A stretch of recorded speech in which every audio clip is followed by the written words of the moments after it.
It's time for another episode of The Oil Stream with Dustin Nielsen and Tom Gazzola, presented by Popeye's Louisiana Kitchen.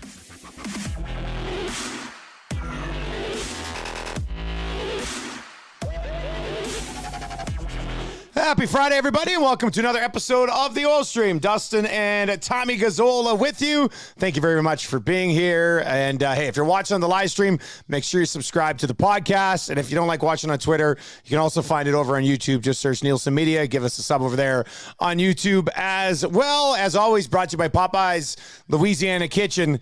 This is kind of the last warm Friday, maybe for a little while. Looks like it cools down a little bit. So what I would suggest is going to a Popeye's Louisiana Kitchen, almost 24 locations, including the new one at West Edmonton Mall.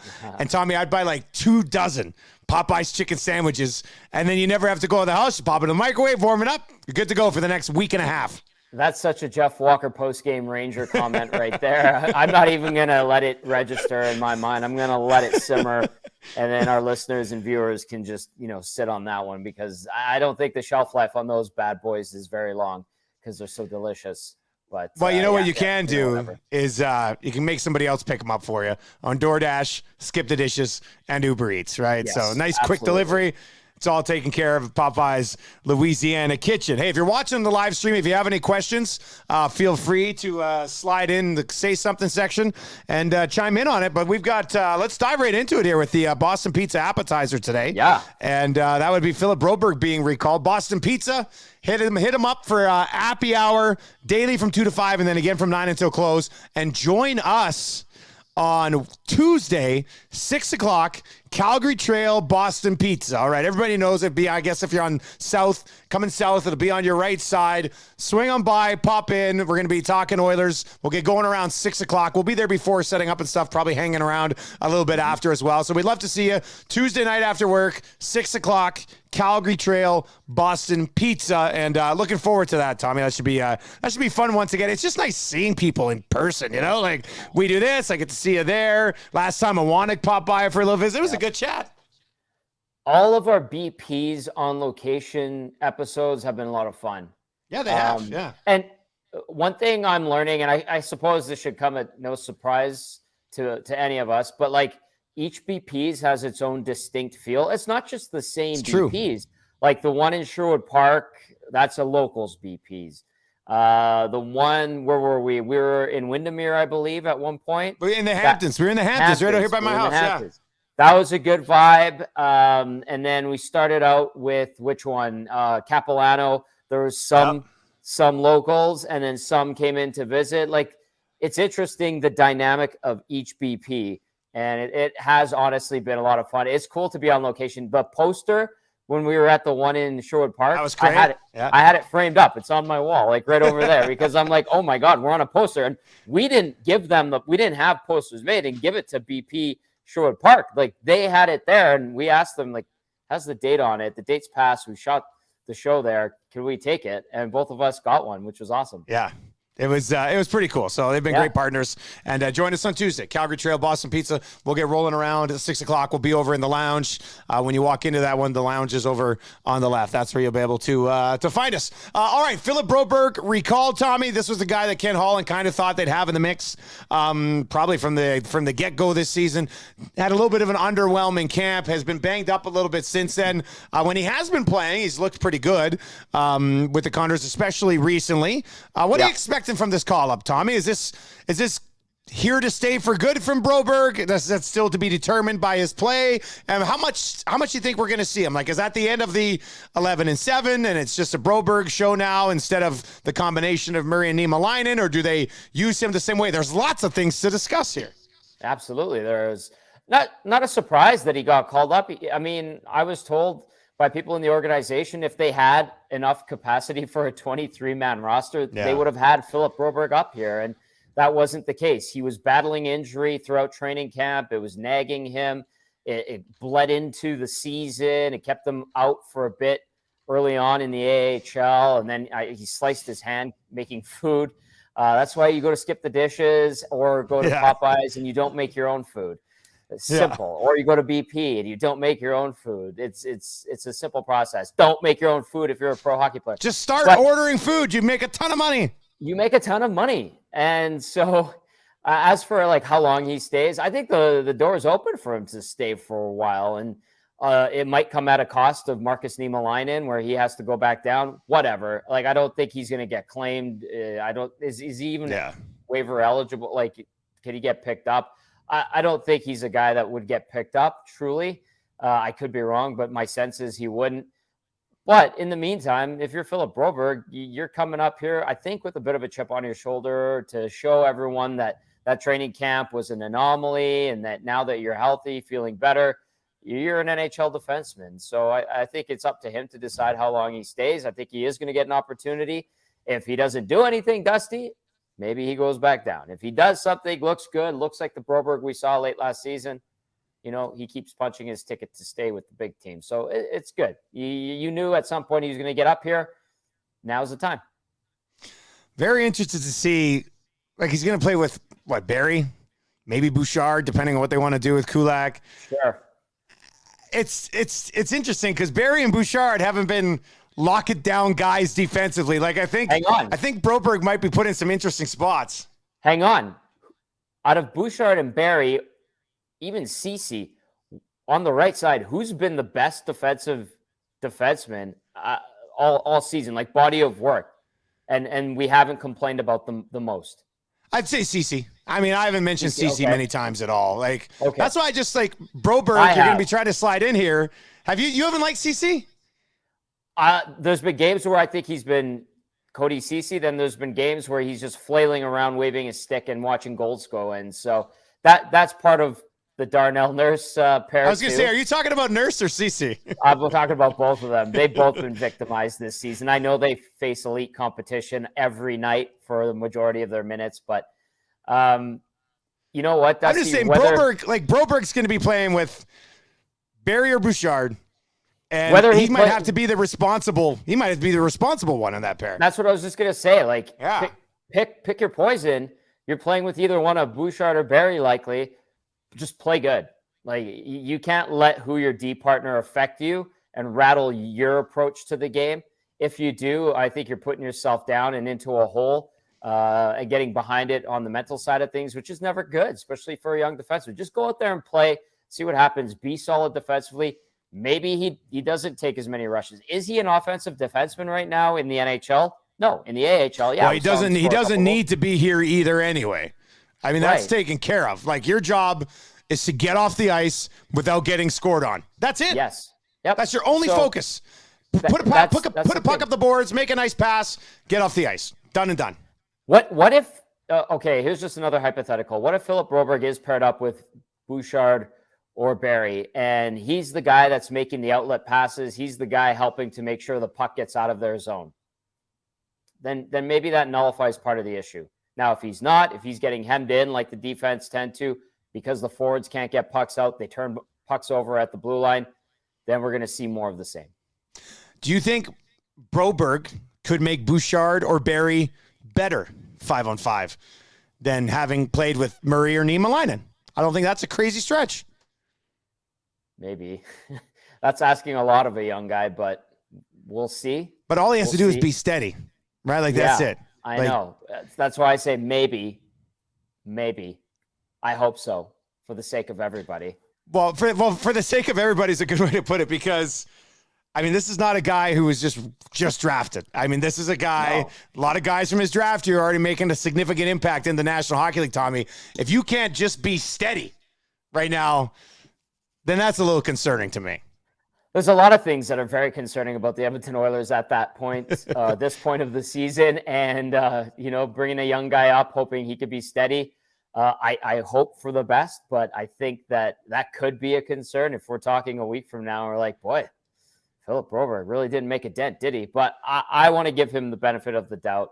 He's capable. Let's see if he's got the confidence and swagger, and if his game's there with the health being there, then that's great. So be steady, I think, should be the motto for Philip Broberg. That's such a nice, easy request, eh? Be steady. That's it. You don't have to be good. Please. Just be steady. Yeah. Everybody. Yeah. With this blue line needs somebody to be steady right now for them. Yeah, and if Broberg can do that, even in 14 minutes, then maybe next week it's 15 minutes, and maybe after that it's 17 minutes. Who knows? So, place to start, I guess, for Broberg. One other note, because the Barry comment I made, because there's a few clowns out there that hate whatever I say. This is for you. Yes, I recognize how poorly Barry played that shorthanded goal against the other night. I've talked about it a lot. Yeah, that was him and Nuge both. I mean, both of them. Really bad. But yeah, that was really bad. That was just really bad. Yeah. So Tommy, well, let's stick with the blue line for a second. Then we'll get into some overall bigger picture stuff. Inside the numbers are going to take a lack of secondary score from guys who you would have hoped had taken a step in the right direction this year. Maybe the team overall, I think definitely the blue line. And, I don't know if I would have said for sure they won't miss this guy, but I don't think I ever made it a story that maybe they would miss him.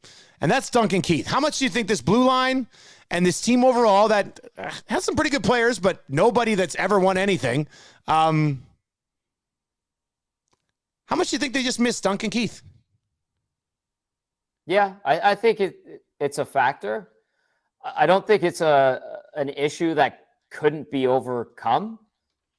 Clearly, they haven't done that. I will remind people that even with Duncan Keith last year, people hated on him for the first 3 or 4 months of this. Hated on him so much until late in the season when the Oilers turned it around. They're, Duncan Keith, he's great. Oh, love Duncan Keith. Oh, we're so happy to have him. But for the first he did get steadier. I mean, I thought he kind of got up to speed a little bit. So I think that, he did have a presence. They talked about how good he was in the room all the time. The impact he had on young Evan Bouchard, who's struggling this year. That's been a constant this season. So I think it is an issue, and I think it was one that could have been overcome with the amount of talent, let's say, and experience that this back end has, even though its strengths isn't defensive play. However, if Duncan Keith and his presence not being there is that profound, he works for you. Bring him in. You pay him to be a part of the organization. Have him on the ice for a practice or two. You want to work on skills practices like they did for that extra day last week. Have Duncan Keith in for the weekend. Who gives a crap? He lives in Penticton or Kelowna or whatever. He was in Chicago for the ceremony for Marian Hossa. He's around. He's available. He's on your payroll. Have him come in for a practice or two. Hey, what are you seeing? Have him in the room. Have him in the players' lounge with the guys. If you really feel that void is so profound, bring him in. He works for you. And I don't think he would be stepping on the toes of Dave Manson. I don't think he'd be stepping on the toes of Mark Stewart. We're talking about a bona fide Hall of Famer here who was on the team, 6-7 months ago? And on the payroll now. He is. Yeah. Have him around. He doesn't have to be there every day. He doesn't have to be on the road with the team. Just have him around. Have him around. And if that helps Evan Bouchard, that's great. And I know some people have said, well, Paul Coffey's there. Paul Coffey's not on the ice with this team. Paul Coffey is an advisor. He didn't play for the team last year. Yeah, you know what I mean? Yeah. And Steve Stais is around. But these guys, they're beyond, they haven't played for so long that they wouldn't have the same comprehension that a Duncan Keith would have. Of this group. Exactly, right? Exactly. So you got him on the payroll. Have him around. Bring him in. Have him on the ice. He's still a good... I guarantee you, Duncan Keith is still a good NHL player right now, even though he's retired. We almost sound like the guys on Dumb and Dumber with the pick him up, bring him in, pick him up, bring him in. Let's do it. That's something that you could do. All right, so we had an episode on Tuesday because of the World Cup game and stuff. We wanted to do Tuesday night, so we did Tuesday night, and then the Oilers get shut out on Wednesday. And now they're 10-10. American Thanksgiving outside the playoff picture. It's close. I mean, they're. What would be on a scale of 1 to 10, on the worry scale of 1 to 10, Tommy, with a 10 being the year after the 2017 playoffs and the 1 being last year's team that went to the conference final? What would your worry level be like for Oilers fans right now? What should that be at? My personal worry level for this team is at a 4. But I'm very passive. Okay. I like to watch things play out. They have beaten very good teams. I think there's a good team there, really. They just need to sort their shit out. I mean, defensively, they're an absolute tire fire. They're a mess. They're a train wreck right now. And it's the 5-man unit. Like they miss assignments. They're lazy, lethargic. The message isn't sinking in. Issues that popped up last year are coming up again, and it's not the coaches. Someone suggested on the postgame show, has Jay Woodcroft lost this room? No. I mean, how many? If how he's many lost coaches? this room, then this room, well, you might as well trade every single person. You know exactly. what I mean? Yeah. It's between the collective ears of the team on the ice. Like, this is a problem for them every year, it seems like. Like, they need to put themselves through so much torture and deprive themselves of good things before they wake up, it seems like. And so that's why my level of concern is at a 4. Now, I think the fan base is probably at a 7, teetering on 8. And that's because, their hearts are into it, where we can kind of take a step back, obviously. But yeah, 3-7 and losing games the way they have, and still seeing weak structure and just holes and flaws in the game. That's painful. But those are issues that can be fixed and rectified and have been before. That's why my level of concern without personnel changes, like they used to be able to fix that with this group. Simple as that. Exactly. And that's my theory, and I'll stand by it. I could be totally wrong. In a month from now, we're talking about a team that's 6th in the Pacific Division, and we're talking about a wasted season. I don't think that's going to be the case, but I think the fans. I can't imagine what happens in this market, buddy. If we're talking about a Oilers team that misses the playoffs, I just don't see it. I'm not ready to go there yet. Like, it's 20 games in. Yeah. But I can't imagine what happens if that happens. And there's red flags. Yeah. But if that does happen, you know what's going to pop up. McDavid wants out. Draisaitl wants out. Ken Holland's got to go. Jay Woodcroft's got to go. Like, all those same things that always the usual. We hit for the cycle every 3 years, buddy. It's we know. Put it on the rotating wheel of complaints, and all the same old classics and favorites will be there. All right, let's dive into. I want to get to inside the numbers here, because this is another aspect that certainly needs to be better. And of course, the Oil Stream, part of the Nielsen Media Coolbet Network. Stay cool, bet responsibly over at Coolbet. Their line for the Oilers-Rangers game, busy day today in the National Hockey League. The Oilers-Rangers line would probably be up later tonight. If you're watching or listening to this on Friday, you can probably bet it by Friday night, and then obviously on Saturday morning. To be honest with you, I don't really have a lean on this one. Haven't liked the way they played lately. But this could also be a game where McDavid and Draisaitl just take over and kind of get it done. And inside the numbers, here's what we got, Tommy. If you would have told me coming into this season, especially after the preseason that Holloway had, you're expecting Holloway, Yamamoto, Jesse Puljujarvi, Ryan McLeod to be these guys, at least 3 of them probably in your bottom 6 when Kane's healthy. At least 3 of them would be bottom 6, would be there to provide some offense for you.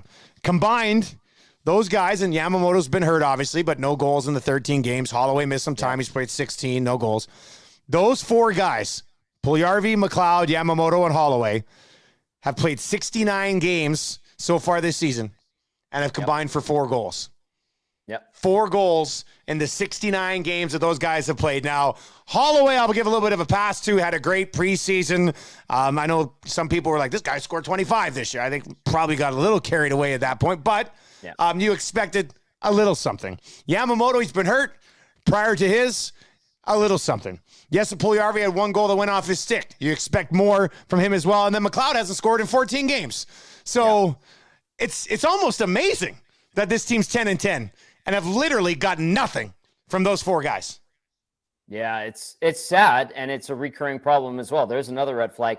Of those 4, I would say to you that the lack of production from Holloway and the lack of production from Puljujarvi doesn't surprise me. At the start of the year, I wouldn't have been surprised. I would have said, you know what, I could see Holloway having to go back down to the minors. I was pleasantly surprised with his preseason, and he completely earned that opportunity to see what he could do. Hasn't worked out. Puljujarvi, I wasn't expecting much from. Yamamoto, I was expecting a lot from, and there was nothing. I understand he was banged up. I reported on it, a little bit into the season. I saw something on his hand. He had an ice pack when people didn't know what was bothering him. And then now he's got something else that's bothering him, obviously. But I expected more from Yamamoto. I expect more from Ryan McLeod. It looked like McLeod was starting to give it to the team in the terms of goals and offense. It's not happening. He needs to provide. He needs to. He's not getting the same opportunities he was earlier in the year. I don't know what it is, but there's a guy that needs to chip in. Yamamoto, when he gets healthy, he needs to provide offense. Whoever's there right now, like if you have that next man up mentality, you got to do something. And you can't just sit there and watch McDavid and Draisaitl do everything and Hyman and Nugent Hopkins.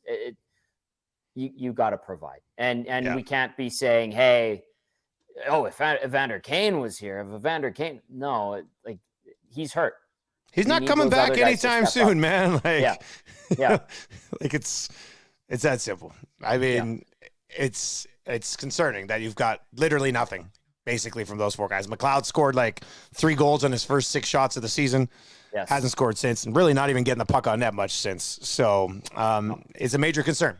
Depth scoring is a major concern. I mean, when you're 10-10 and you're expected to be a Stanley Cup contender, everything's kind of a concern at this point. But that is your Inside the Numbers for Cool Bet. Hey, before we wrap, Ryan Reeves, because we were talking on it last episode. You hadn't got there yet. We're at the cabin watching the soccer game on Wednesday, I guess late morning.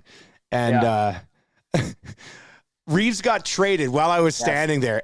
And Awanek, were you there when I said it? I was like, looked at, I think he rolled in a little bit later because I saw it and I was like, whoa, Reeves got traded to Minnesota.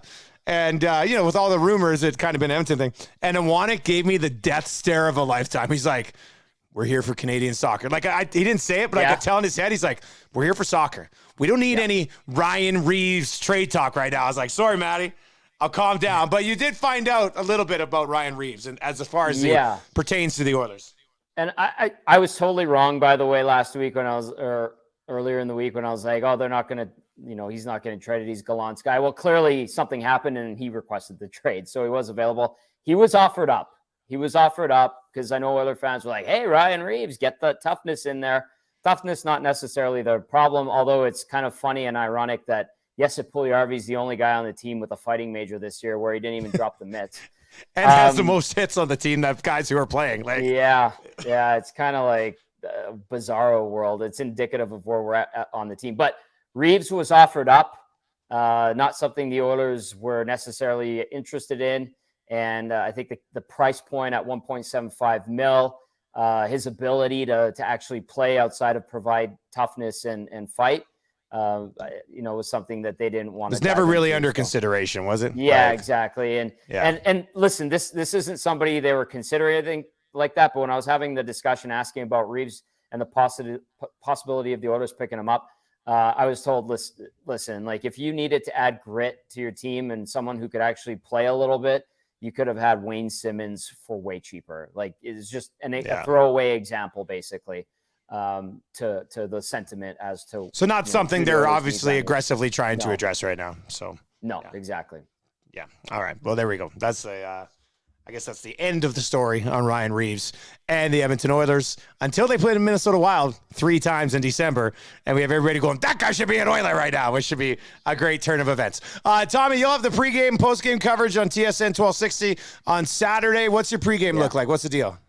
It looks like an early one, 9:30 a.m. Good morning. We'll get going very, very early. Looking forward to it. Join myself, Matty Cassian, and Connor Halley on the pregame show. I'm sure Connor's lining up a guest. And get your Baileys and coffee, maybe a morning brew, whatever you need, buddy. Whatever you need. All right, buddy. Take us into the weekend here, man. Good episode. All right. That was a lot of fun. As always, be sure to like, share, and subscribe. Smash that thumbs up button. These 2 influencers are hitting up that algorithm in style. Have a great weekend, everyone. Boston Pizza, Calgary Trail, Tuesday night, 6 o'clock. We'll see you there.